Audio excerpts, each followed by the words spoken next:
Naam, msikilizaji na mtazamaji wa kipindi cha Ripoti ya Mtaa.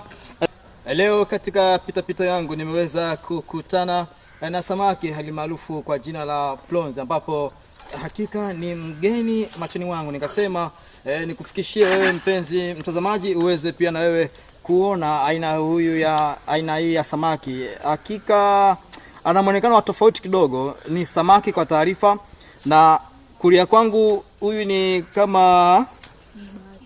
kama mkonga kwa maana nyingine, kama ni mkonga wake ambao ndio unaoweza kumpa supporta, na kwa maana huyu huwa anaunganika kwenye pembezoni mwa hii miguu, anakuwa anaunganika hivi kama ambavyo unaweza kuona.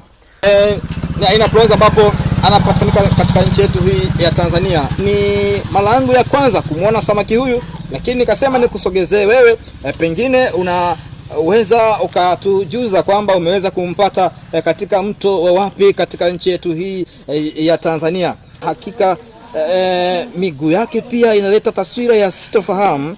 Aina ya huyu samaki kikweli kwangu ni changamoto, lakini najua ni moja ya vivutio vyetu vya nchi yetu hii ya Tanzania, ambapo tunaweza kuwa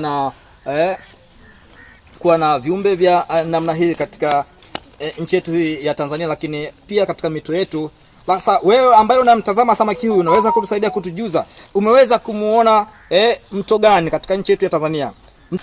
Kidogo kikweli machoni mwangu ni mgeni, anaonekanika hata nyama yake 90% ni mafuta matupu. Kama sana wapenzi watazamaji, unaweza ukacomment hapo basi ukatueleza kwamba samaki huyu umewahi kumuona ziwa gani, mto gani katika nchi yetu hii ya Tanzania.